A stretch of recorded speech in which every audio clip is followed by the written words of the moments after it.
Alright, it looks like I should be online and doing another Undertale stream. What's so exciting about this one is that this very likely could be the end of my streaming of the pacifist route in Undertale. I suspect that we'll either get through the rest of Undertale today, or we'll get through it next week. So we're going to be going... We're near the end. We are very much near the end, everyone. So that's pretty exciting. So, we'll just see how much we want to do. There's a lot of material at the very, very end of the game that you can technically do or not do. And it just depends on how much we want to screw around before getting to the final exit scene. But regardless, I am really excited to continue to do the stream and excited that we've actually gotten this far and gone through so much of the story together. I'm so happy to have done it with all of you guys because, frankly, it's fun to share this story experience with other people who love it too. So, with that being said, I should probably start to actually sneak toward where I'm supposed to be. Technically, I'll just sneak right here. To recapitulate, last week we had the fight with Photoshop Flowey, or Mega Flowey, where Flowey took the souls and became very almighty and powerful with 6 human souls. This was after we fought Asgore and Flowey killed Asgore, but then Flowey said that we could get another ending. So technically, if I go through here into the barrier, I'll be meeting up with Asgore. So it's like we've gone back through time a little bit. And this is technically like right before the meeting with Asgore, so Flowey has given us a chance to go back to our last save point right here, go back through time, and see if maybe it is possible for us to get a happier ending. And so that is the goal that we're planning on doing.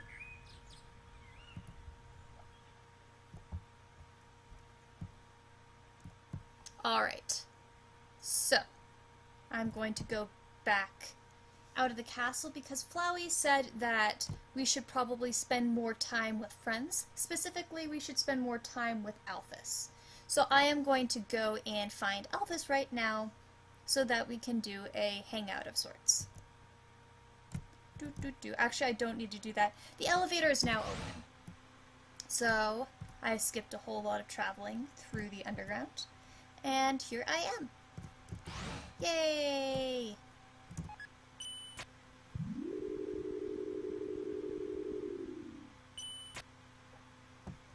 Alright. So you guys know how I often have to go and fill water glasses? Well, this is my solution this time, is I've got 2 water glasses in front of me, so that when I run out of water from one glass from talking and needing to refresh my throat, I've got a second water glass right next to me that I can use whenever I desire. Alright. Here we go. Leaving the core and going back into Hotland. Bring! And there is the phone call I was expecting.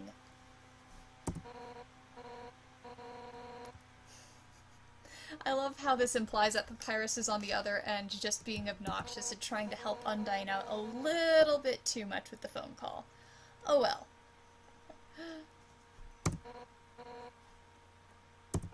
And Undyne is so good at saying please. There we go. Thank you so much for that phone call, Undyne. So let's see what she wants.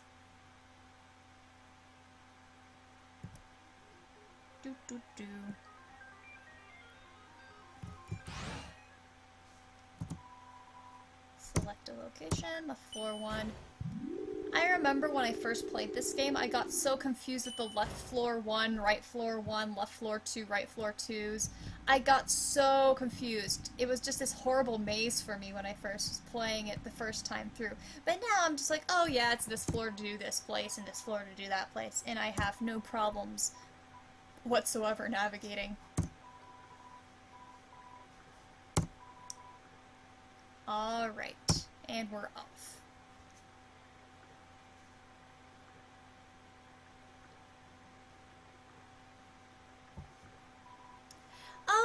Sandro, it's good to see you again. I remember talking to you last week during the stream, and it's great to talk to you again. I don't know if you know, but I finally answered your ask about my Sans theory. I apologize for how long the ask was. I got carried away talking. But I did answer it. I did talk about my Sans theory, and so forth. And hello, Jilla, hello. You're right, here we go. So I have just left the castle, and now we are going to get the Undyne letter. Yay!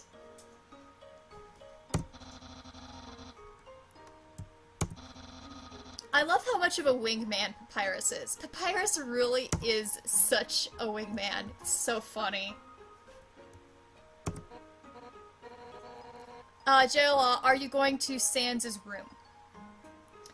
We have gone to Sans' room in a past stream, haven't we? But if you want, we can do this again. Because we do have the access and opportunity to do that right now. I was planning on trying to finish up the game today, either that or next week. We'll see how far we get. But the pacifist route is coming close to an end, so I was planning on charging through plot points. Unless you guys want me to do something else, in which case I'm totally happy to go through and do it.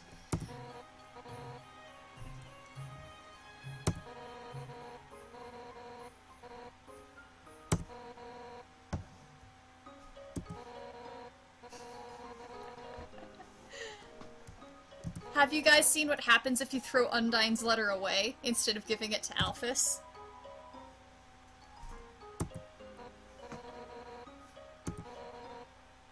Huh. Nope, you haven't seen it? Okay, well I should show you. Okay, no, JLI, you're responding to something earlier. You say Pacifist Ending is fine. Sandrew, let's do Genocide Run. I totally plan on doing the Genocide Run once we finish Pacifist. Genocide is so much fun. So I will do the genocide soon. And Jayla, you don't want a genocide route override?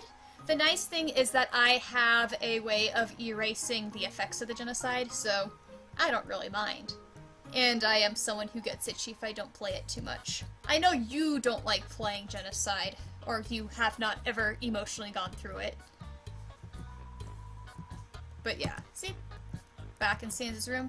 But yeah, Sandra, throw it away, the dialogue is priceless. I agree. It's even more funny when you throw it away in front of her. So let's throw it away in front of her. Actually, read it first. Reading it and then throwing it away, because that gets all the entertaining dialogue. So, Undyne's letter. Actually, Undyne's letter, info. I like how it's for Dr. Alphys. It's so official. And now let's use it. And poor Undyne is very unhappy. Gerala, the characters do feel incredibly real to me too. I love them so much. For me though, the genocide route is one of the most incredible things about Undertale. The pacifist ending is definitely a better story arc for sure, but for me the genocide just has so much power, so much to add to the lore, so much to add to our understanding of the characters, that for me I feel like I miss half the game if I don't play both sides. So I always love playing the genocide route, and it gives so much. It's so fun for me. It really is so fun. Alright, so now that we have read and looked at Undyne's letter, we're gonna drop it right in front of her. She's slightly unhappy. Sandro, Undertale wouldn't be the same without the genocide. It's so true. It really is. Which is so interesting. It's just so cool that we have not only the pacifist and neutral endings, but the genocide ending as well. Sandro, it'd lose most of the morality aspect of it. That's an interesting argument. I feel like the morality aspect of Undertale is very, very clear and distinct within the pacifist alone, because it shows the power of forgiveness and the power of giving people, for instance, second chances and looking at them as more than the story that you've heard about them. But I also feel like the genocide route does add a lot more commentary on morality too. So I think you get all the things you need from morality from the pacifist ending, and that's where it's most impacting and gets more of the morals out there from a story perspective. But the genocide provides an interesting turn-of-the-side commentary to it, if that makes sense. Alright, dropping the letter. So, we throw away the letter.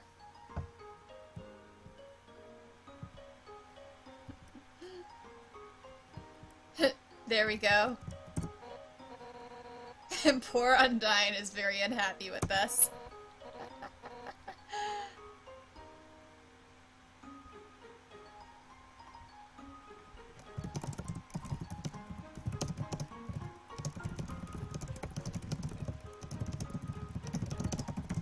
Alright. So, poor Undyne is really unhappy with us right now.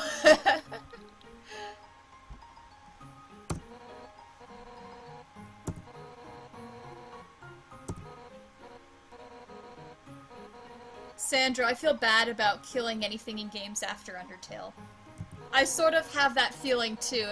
That's what's so cool about Undertale, is it gives that commentary not only within the morality of this game, but it makes you look at other games differently too. And I think that's so cool.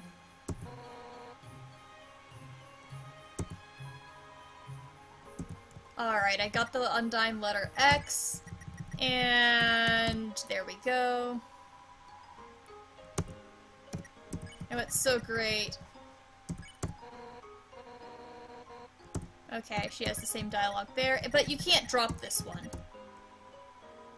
Because it's too powerful. Undyne would be able to write a letter that's that powerful. Alright, we did it. And now to Alphys. So I have to ask you guys, since we're going to be doing the Alphys date, do you want me to troll the date, or do you want me to do it the serious way? Both of them are pretty entertaining. So I'll do either way. I've seen all of Alphys's dialogue for any of the date routes, and I'm pretty chill with doing any of them. So what do you guys want to see today?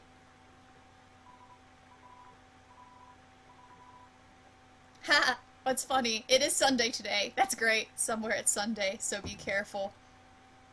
Okay, Sandra votes troll it.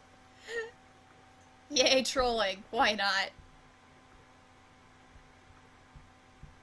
I love being a troll. It's probably why I like Sans so much as a character. Alright, here we go. And knockity knock knock.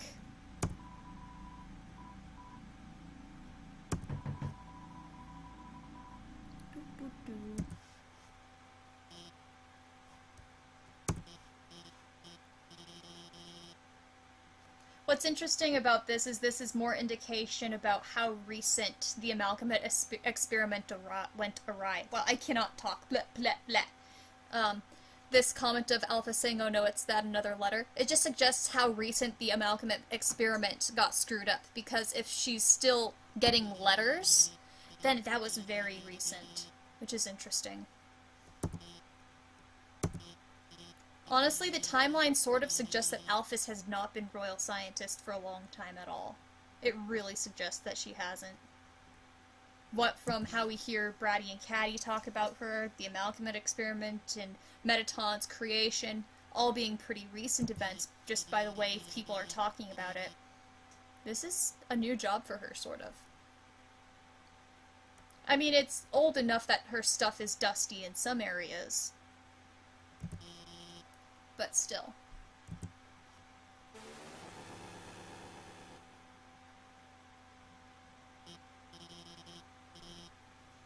Poor Alphys thinks this is a joke.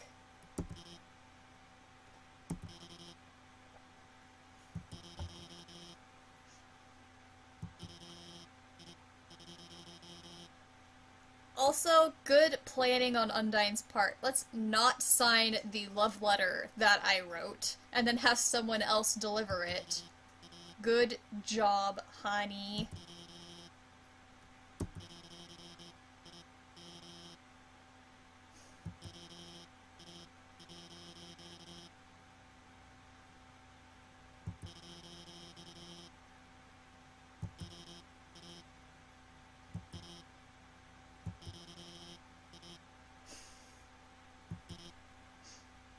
really want to know what Undyne wrote. Sandro, Undyne the strategist. Yeah. Well, she's sort of messed up on her strategy a little bit. It's funny how cumbersome she is. She'll write several letters. She'll be flustered about sending it at all. Papyrus has to force her into doing it. Then she doesn't even sign her name. And when she writes it, it's so passionate that it's probably a really awkward letter. I love it. I absolutely love how much of a dork Undyne is with this. Just an implied dork, but you see it.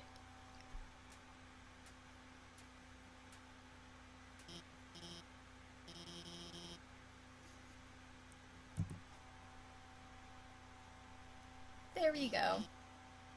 Alphys, you look wonderful. Friend.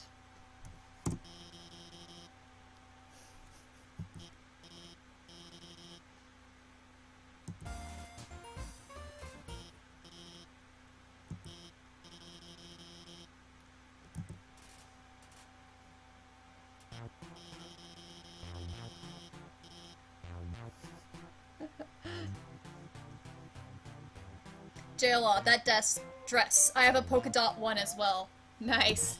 Are you saying that you could match Alphys? That's pretty awesome. I don't think I've ever had a polka dot. I guess I don't wear many polka dots. Like, I do a lot of stripes. But yeah, nope. It's pretty awesome. Matching! Okay, actually, so I got this new jacket, for my birthday, and it's like, if it was the color of Sans' jacket, it'd actually be like the exact same design as what he wears. So I'm slightly tempted to get myself a second one. I mean, I needed the black. I love black. But I'm really tempted to see if it has the light blue color and just sneak myself a quick, light blue jacket. Because why not?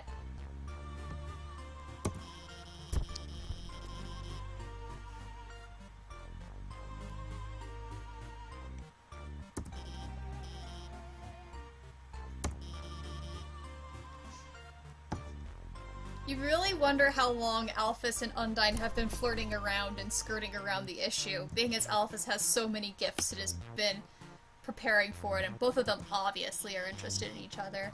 They're in that stage of the relationship where they just don't talk to each other about the obvious. Good job, ladies.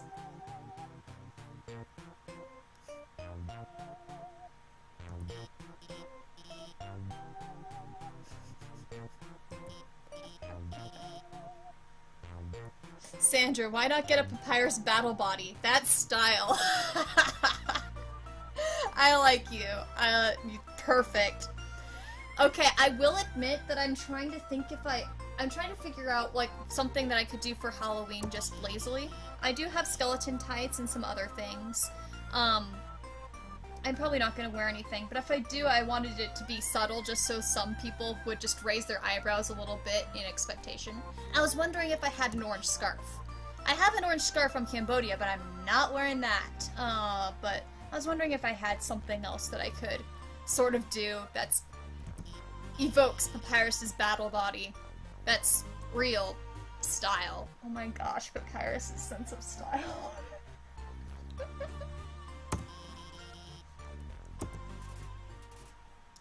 Dating start!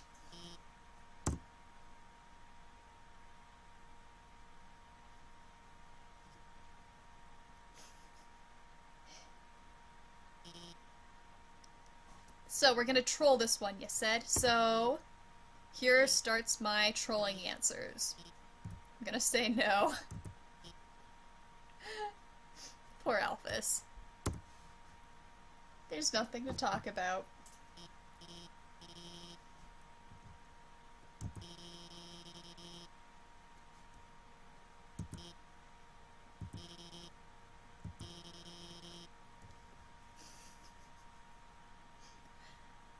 I will admit there are probably worse places to go than the garbage dump for a date, but that still sounds really bad.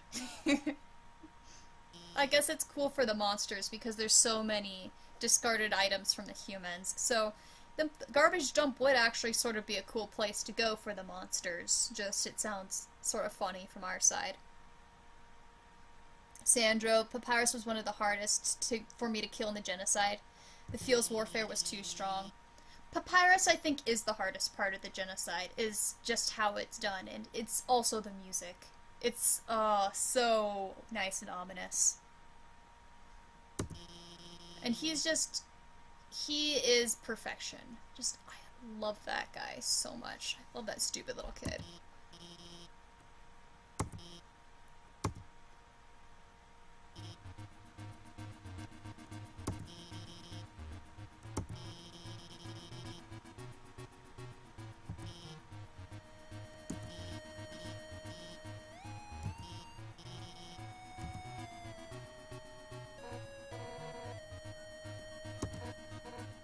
I must say, I really love Undyne's hair like this. Of all the different visuals we see of Undyne, I love where she has the hair sort of swooshed off to one side and half covering the eye patch. I just love the swoosh. It looks so cool.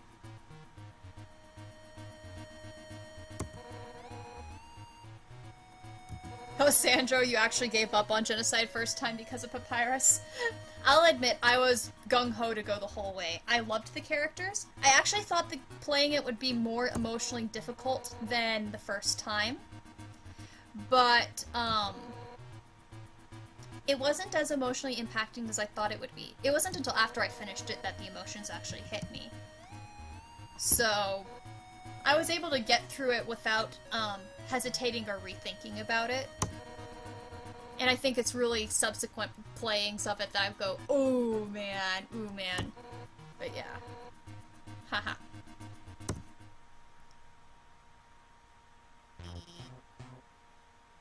Here we go. Time to troll Alphys with the role-playing.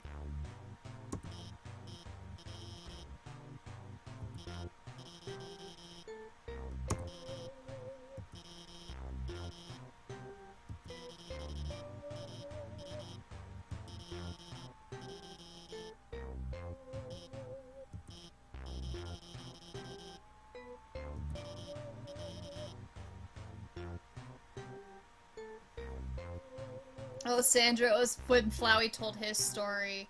Ah, that made you feel bad.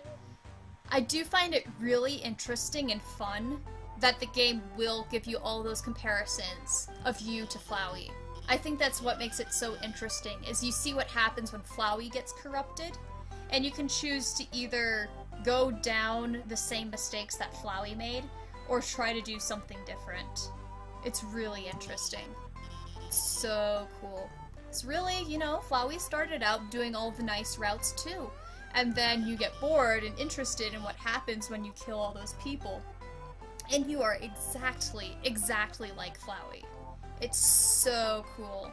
Because your enemy, the person that you're so worried about, the person that's the hardest to defeat, the person who's the final person you defeat, the person who threatens you and taunts you the entire game, that's you. That's you. It's so cool.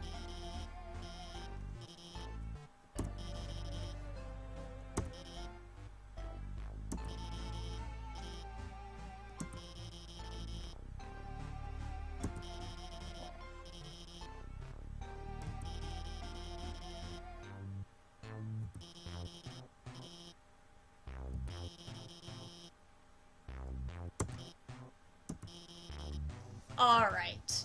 So, since we're trolling the date, we're going to give Alphys horrible advice, which is the keep lying route, which is totally horrible advice. At least she figures it out. I absolutely love Alphys's character development, and how relatable it is.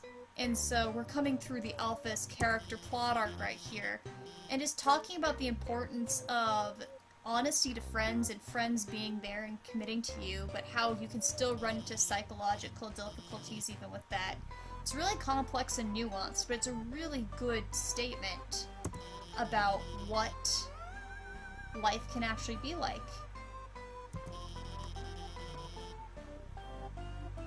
An honest friend like you, who just told you to lie. Let's think about that, Alphys.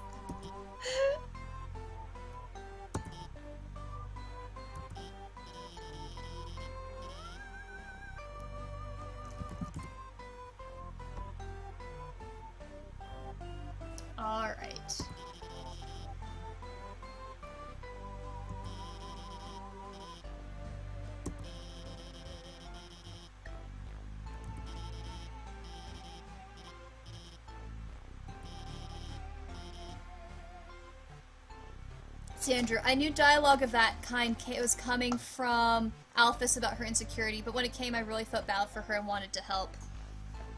I really emotionally connect with Alphys and how she struggles. It's something that I've seen real hand with so many people that I know, so seeing her say these sorts of things just makes me go, you are the sort of person that I always want to help IRL, and just, honey! So I feel like Alphys' story arc, it's not talked about enough. It's so good. And hey, Pandemirium, yes! This is the date! We are dating Alphys, and we're troll dating Alphys, which means we're giving all the bad answers. So we told her to keep lying to Undyne. But thankfully she's smart enough to, process that's bad advice. So there she goes. I think I'm going to have to tell her the truth. Yeah, Alphys! Rejecting my advice.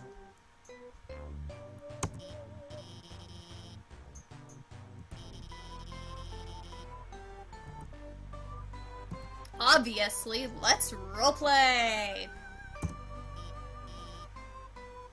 It's totally an Alphys sort of thing to do, too. Being the nerd she is. Alright, so... Pandemirium, why would we say that? That's terrible advice. Yeah, that's exactly it. We're doing the terrible options. Oh, and Sandra says, what will we answer when Undyne asks us the big question? That's a good thing to think about. Do we want to say real or unreal? Either one can be... I think trolling it would be telling her that it's true, because that's the false answer. I think that's what we'll do. And for trolling right here, you'll be Undyne, I think, is, more trollish, because it's less helpful. So I'll do you'll be Undyne. Oh, we're gonna get some good dialogue, because we're gonna get Alphys. Oh, yes, this is gonna be good. Alphys pretending to be Undyne. Here we go.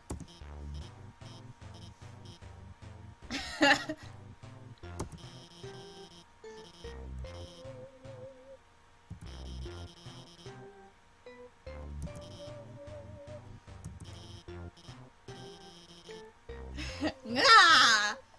Although it makes you wonder if Undyne has said something like, you look cute today, since Alphys is trying to imitate her. Blah, blah, blah. Which I say often, but platonically, because, oh my gosh. Yeah, that's right. Undyne does say that a lot. There's the proof, but platonically, because I would never like you. Wow. Yeah, Alphys, you're pretty oblivious. Good job. Okay, so, troll answer. Yo, you're one hot, hot baby.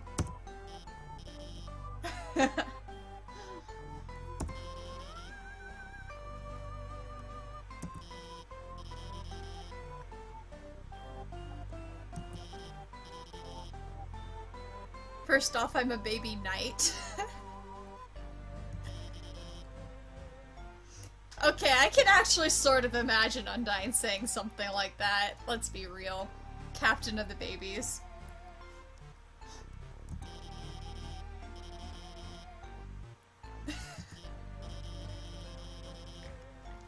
And that's one of my favorite things about this date, is that Alphys says, pretend I'm suplexing a boulder for no reason. Just because you get that in Undyne's fight, where she suplexes a boulder for no reason. Just because she can. I love the fact that Alphys puts that into her imitation of Undyne. Which means that Undyne will just do it randomly, even when she's not fighting someone.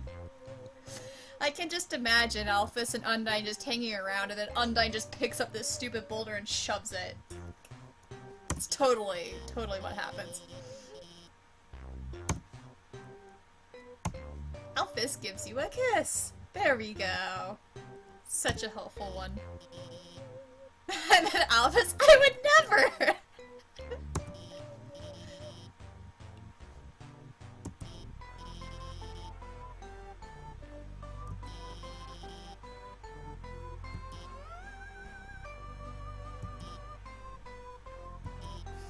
This roleplay is so bad when you screw around with it.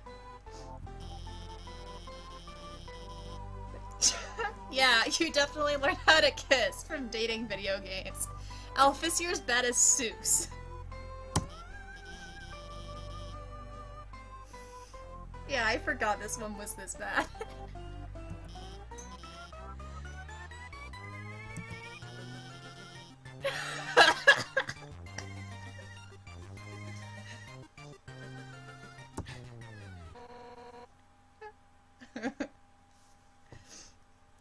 Yep. There we go.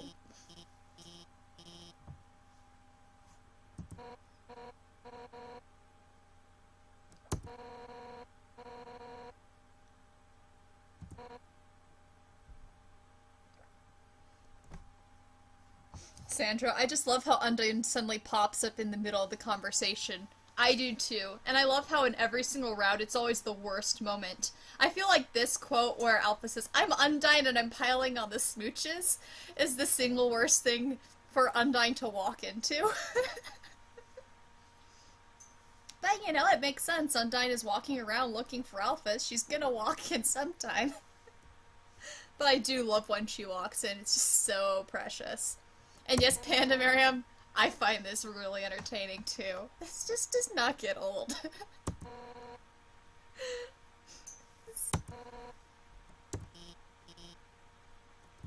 Two nerds are acting like they're in high school and don't know how to deal with, like, basic love.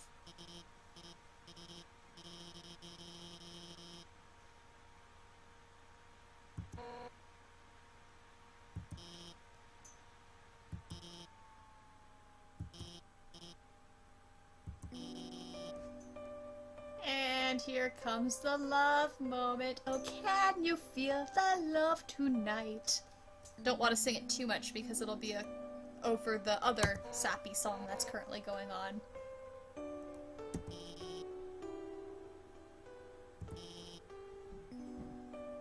And here goes. I like the scientifically important seaweed thing. For people who don't know, there is actually a phone call with Alphys. But there's a phone call with Papyrus and Undyne, where Undyne makes a comment about seaweed being protected because of scientific reasons.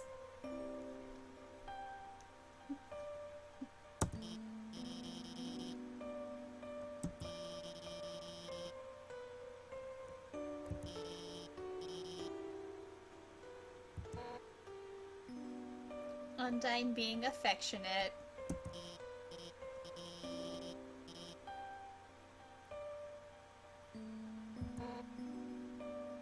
Waiting for it.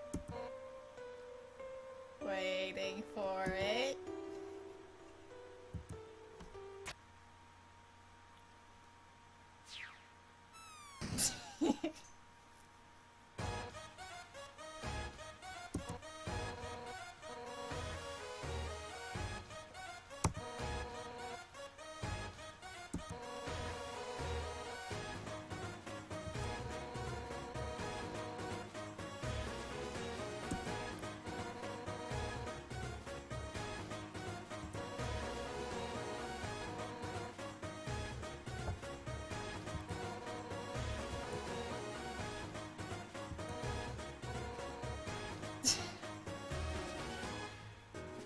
Sandro, How to Deal with Love starring Undyne. And then Panda Miriam, aw, I am Alphys. Aw. Aw, Panda Miriam, you're adorable. You're adorable, Alphys. Although I will, both of them, How to Deal with Love, oh my goodness. Both of them have their mistakes. That's for sure. But I do like the fact that Undyne will step up and tell Alphys, you know, some truths like, you know, it's okay. I want you to be help you be happy. Like, there's some really good things that Undyne says here. The fact that she sort of lies to Alphys a little bit about it, I'm not 100% cool with, but I feel like there's so much that Undyne says right here that is good, even though she and Alphys have both been awkward before. Although, Panda Miriam, you say you're Alphys, just please don't just jump in a trash can like that. Just, no. Panda Miriam, no, no, don't go, no, no, don't turn into a dinosaur, don't disappear, come back! Although if you turn into a dinosaur, I will turn into a fish lady. I'll try that. Undyne would be fun to cosplay. And this is one of my favorite moments, is Papyrus just coming out of the trash from nowhere. With the Jog Boy shirt. Freaking love you, Paps.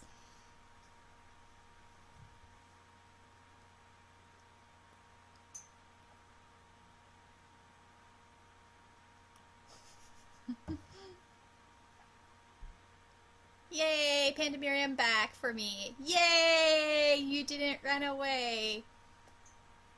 I love Papyrus. Poor... Just love this so much. It's time to jog 100 laps hooting about how great we are! Sandro, I'm feeling romantic tension here. Just a little. I really do think that Papyrus... I like the fact that Undyne recognizes Papyrus's ability to be self-confident, and that that's the exact thing Alphys lacks. So I do like the fact that she's like, yeah, Papyrus would be helpful with that. Of course, you know, that's not exactly what Alphys wants, but I do like the fact she recognizes that's one of Papyrus's strengths. Panda Miriam, Papyrus is a gem and gift to all mankind. Yes. Then they go off jogging. Alphys is still in trash can. And now Undyne gets her freak out.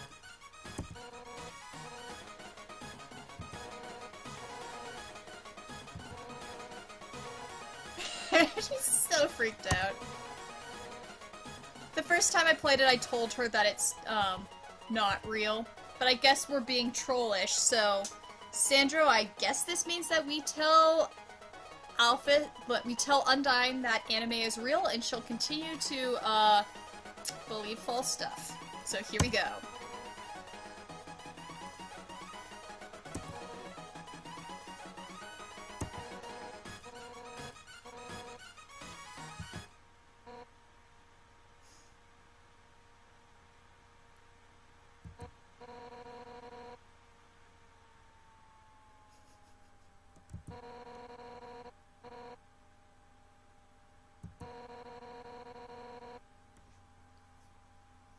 This is a really interesting statement because of what happens next.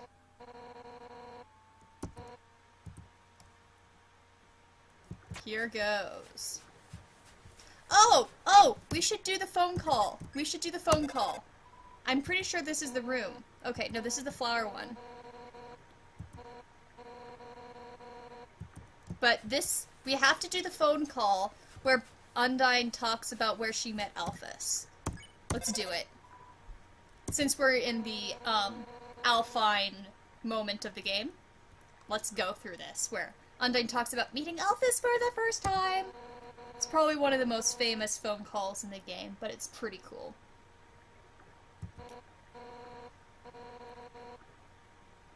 And man, some people have done amazing, amazing animations of this moment.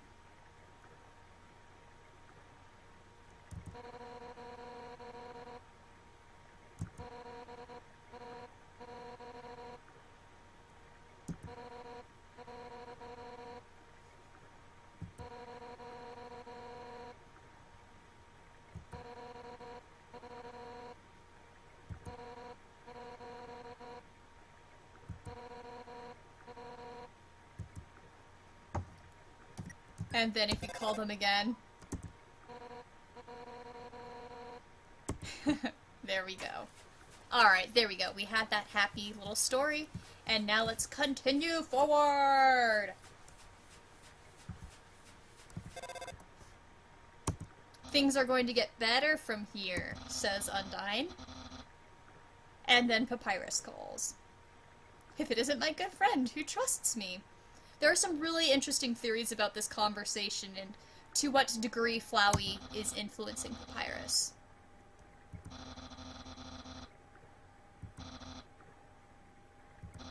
There's some interesting theories about this for sure. I'm not 100% sure how I feel about them, but it's interesting.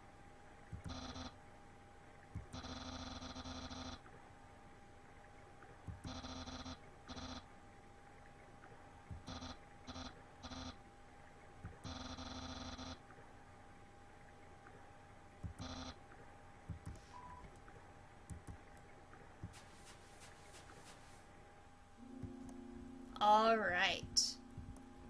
So I was just thinking about how close it is to Halloween and how it's sort of appropriate that we're doing this stream for the True Lab. This little spooky part of the game, so close to Halloween.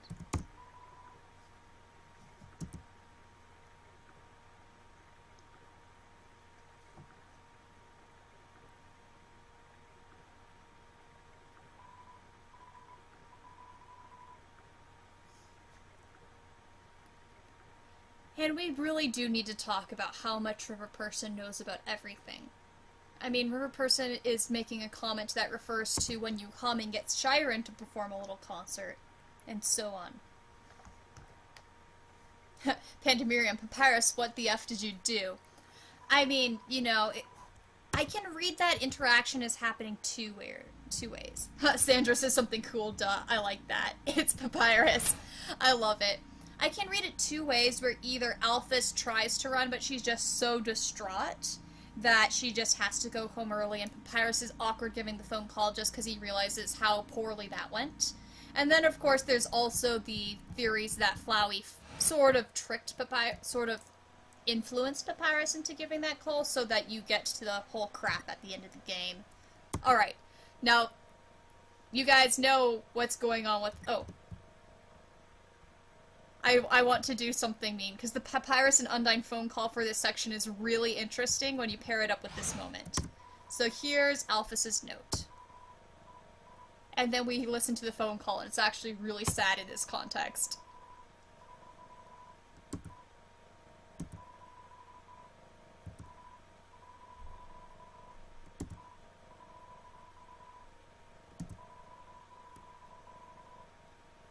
So you can tell that Alphys tried to feel better. Pandabarium, you like the Flowey theory? It's interesting. For me, I feel like it's...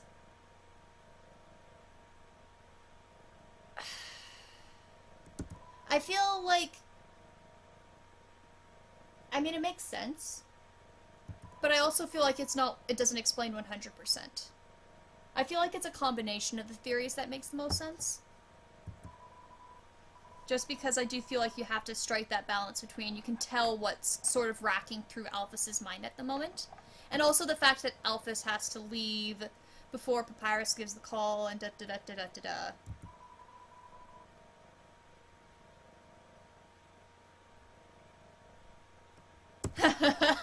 Sandra, that's great. The poor pet rock hopefully has a babysitter. Maybe it's an annoying dog.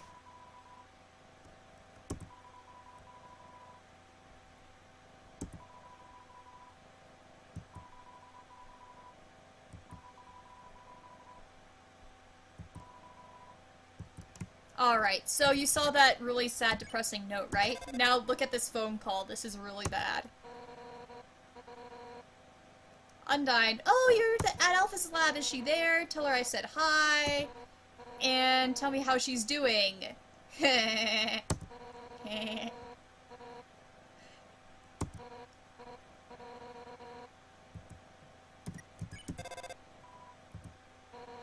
But she's doing fine, right? Well, what does this note say? Not really. Alright. So, here we go. Spooky part.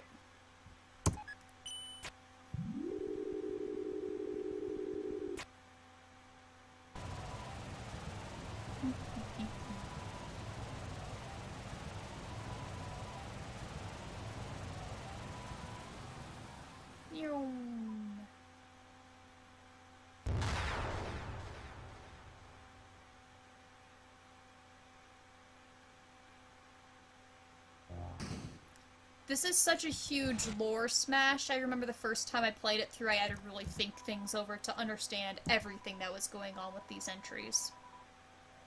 But once you get it and understand what everything is talking about, it's really cool.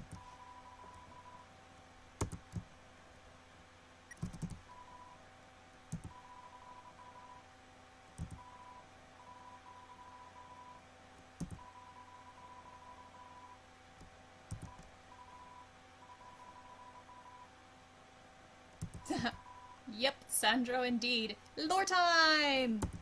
This is probably one of... Pandemonium, well, that escalated quickly. Don't you mean escalator quickly? Or de-escalated?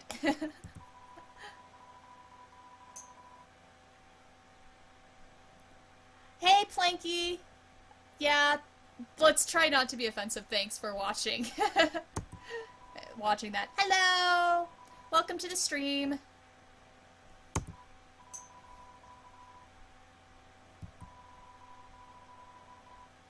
Alright.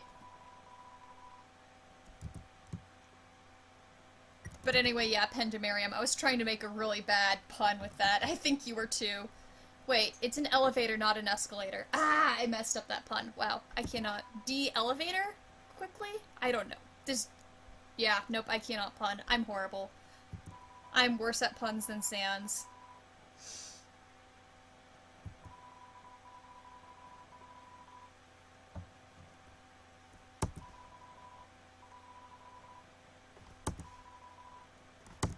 Determination. I remember how much I freaked out the first time I played this, and I saw determination being explained as something that wasn't just where you saved randomly, but that you're saving and how the saving works and how your health gets restored is all based upon actual lore in the game. That really messed with me the first time that I played. So cool. Planked, that's funny. Buy chips? Why not? We've got some chips. Oh, Flakes, thank you. I'm glad that you thought that my pun was amazing, or excellent and extraordinary. I will attempt to make puns that are slightly okay in the near future.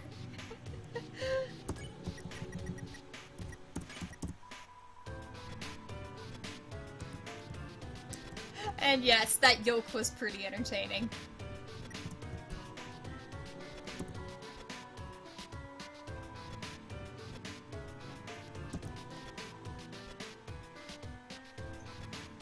There is no such thing as too many puns. We're all watching Undertale. This is the game of puns. Yay.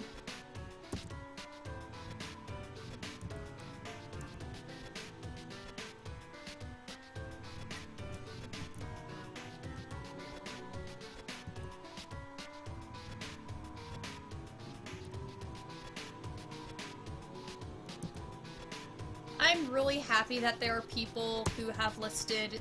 Well, it's so much easier to actually read the journal entries in order rather than the chaotic jumble that you get when you actually play the game. It's nice to see that and read through it all and see how everything fit together in the timeline-wise when she was researching things.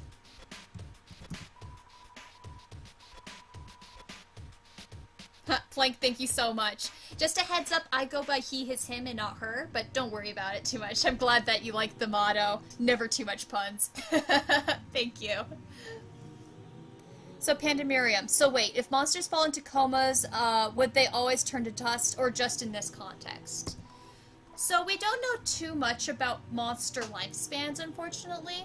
But the way that most people have read this is that the monsters have basically, they're sort of they fall into a comatose state that's right before death.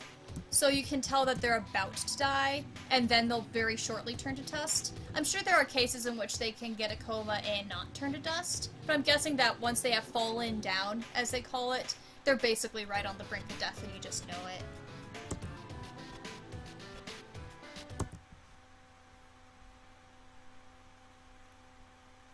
And here comes the first amalgamate! So I might as well do all the acts that don't get the right result before we do the good one.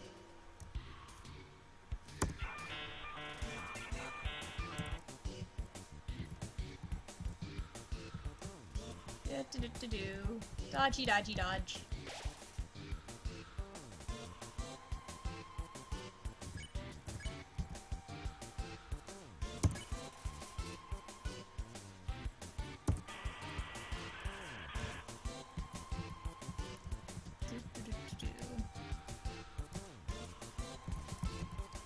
Alright. And I love the "but nobody came." I love how that's such a resplendent phrase throughout the game. It's so cool.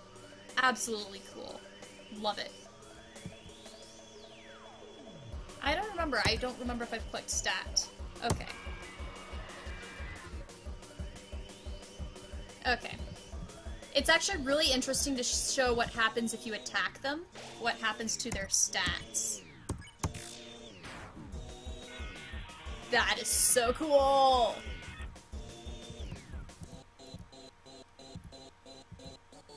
Alright, Plank, no worries. I'm glad that you could come in for a short time. Bye! But now look at the stat again. Oh, nope, it doesn't change. Sometimes it'll change and go up, which is really interesting. Oops, I got hit. Whatever. Oh, yeah, I should probably actually dodge. Alright, now let's do what we need to defeat the Amohams. Come join the fun! Spooky section. They're sort of cute smiles, though. Alright, we'll click join. Haha, just for fun. Hold still. So creepy.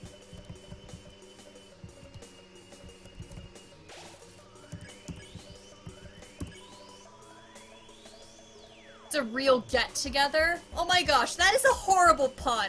That is a horrible play on words. I don't remember that one. It's a real get-together? Ow! That's great. Alright, there we go. And we got the first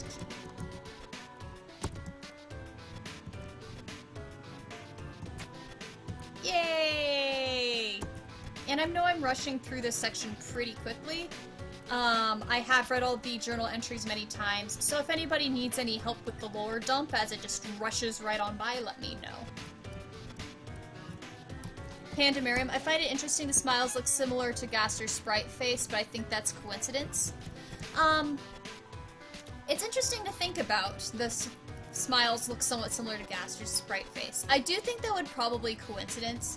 There's only so many shapes you can do for a smile. But of course, you know, Gaster is all about spooky, what's happening. So, I mean, there's always speculation. I've even seen theories where people try to connect Shyren and Gaster together. Oh, man. So, I mean, there's all sorts of stuff out there. And, yeah. I love how smiles in this game are often associated with mysterious stuff. I mean, there's Sans' smile, where he smiles even when he's obviously not feeling great.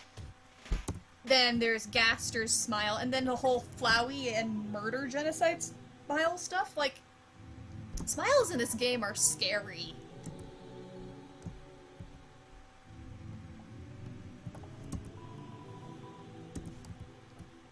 Ooh, we have to do this section. I love this so much. You've got to wait a little bit for it to happen. Yeah. Oh, actually, it comes pretty fast. The first time I watched it, I just noped my way out of it. Like, once the hands started coming, I was like, no! And I couldn't finish it when I first watched it. But thankfully, it's nice. But the first time I watched it, I was like, nope, nope, nope, out of here.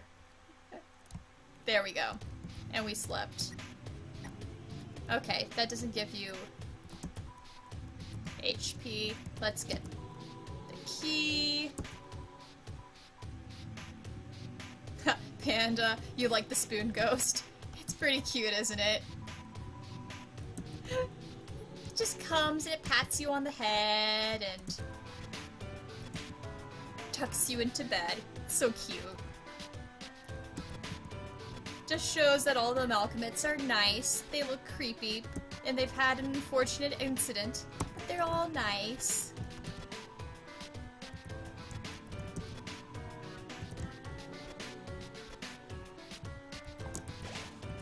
Alright, here goes.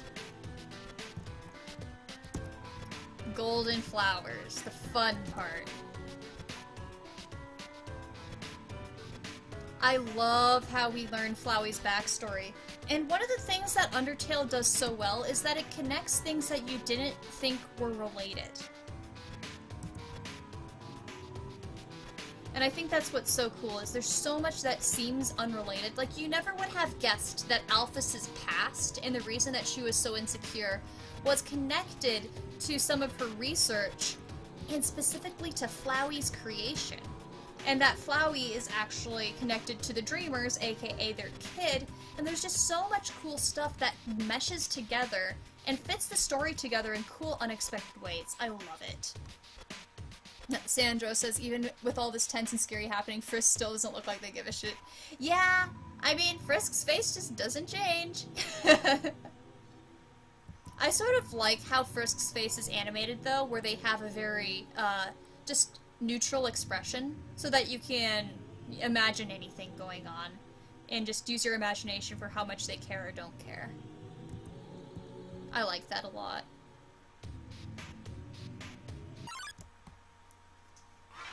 Alright. Okay, yep, this one. Reaper Bird. Hello. Oh man, I forgot about how cool this is.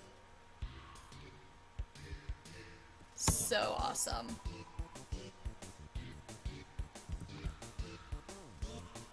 I do not have to do anything for this one.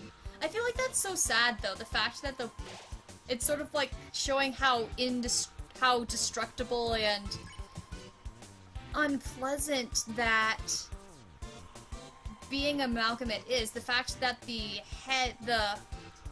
little moths from Whimsum attack the rest of the Reaper Bird in that sort of attack, and it's sort of a self-destructive thing. It just shows that being an amalgamate isn't very good. I'm trying to find the words. Ooh, this is interesting stuff to talk about, what I'm seeing with Sandro. Your comment, I love this, as I'm reading it rather than dodging. Haha, good job, Haddock. Okay. As you say, Frisk is very interesting. They are completely submissive to the player's control, but the game does separate us from Frisk. I think that is really interesting, and you bring in a good point, is there is a difference between us and Frisk, but at the same time, I love how people will write analyses about how Frisk can be so different, too. There are pacifist versions of Frisk that can be a total butt-face, and then there's also the Frisk that can be absolute sweet. Frisk is separated from us, but our choices do affect what sort of Frisk ends up being in the game. Because there are certainly versions of Frisk that are